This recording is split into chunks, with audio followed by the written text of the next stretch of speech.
તાલુકાના ટુંડાવ ગામે આજ રોજ અખાત્રીજના પાવન અવસર પર ખેડૂતોએ ખેતીની શુભ શરૂઆત કરી છે। પરંપરાગત રીતે અખાત્રીજના દિવસે નવી શરૂઆત શુભ માનવામાં આવે છે। તે તાલુકાના ટુંડાવ ગામના ખેડૂતો દ્વારા આ દિવસને હરિયાળો બનાવવાનો સંકલ્પ લેવામાં આવ્યો છે। દેશની સુરક્ષા માટે સરહદ પર સંકલ્પબદ્ધ જવાન અને કળમાંથી મણ મેળવવા સંકલ્પબદ્ધ ધરતીપુત્રો કિસાન જય જવાન જય કિસાનના સૂત્રને સાર્થક કરતા ટોડાવ ગામે અખાત્રીજના આજના પાવન દિવસે ખેતરોમાં કચરાની સાફ સફાઈ કરી પોતાના ખેતરોમાં આંબા, જાંબુ, જામફળ, લીંબડી અને સંતરા જેવા ફળદ્રુપ તેમજ ઔષધીય ગુણ ધરાવતા વૃક્ષોના રોપણથી ઝાડ રોપી ખેતીની શરૂઆત કરી છે।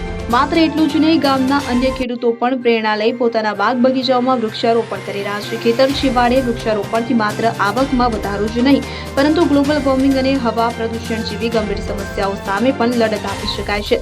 પર્યાવરણનું સંરક્ષણ અને શુદ્ધ હવા માટે વૃક્ષારોપણ એ જ એકમાત્ર સારો ઉપાય છે। ટુંડાવ ગામના ખેડૂતોએ આપેલા સંદેશથી પર્યાવરણ બચાવ માટે એક સકારાત્મક દિશામાં પગલું ભરાયું છે, જે અન્ય ગામોના કિસાનો માટે પણ પ્રેરણારૂપ બની શકે છે।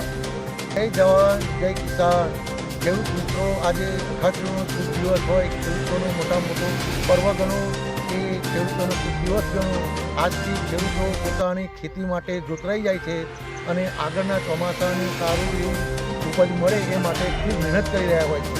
અને આમ જનતા દરેક ખેડૂત મિત્રોને પણ મારી એક નમ્ર વિનંતી છે કે પર્યાવરણ સાથે પર્યાવરણનું પણ વિચારો।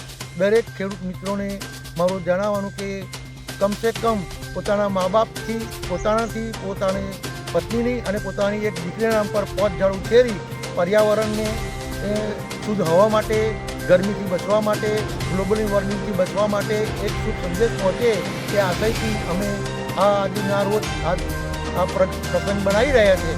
તો દરેક ખેડૂત મિત્રોને મને જણાવવાનું કે આ વસ્તુને અનુસરે અને એને અનુકૂળ પ્રમાણે કામ કરે।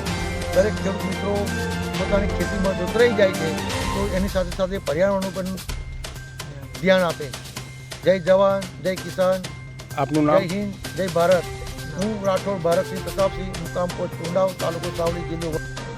Bureau report CN24 news. હવે જુઓ દેશ દુનિયાની તમામ ખબરો તમારી આંગળીના ટેરવે। ઉઠાવો મોબાઈલ અને ગૂગલ પ્લે સ્ટોર પરથી ડાઉનલોડ કરો અમારી CN24 ન્યૂઝ મોબાઈલ એપ।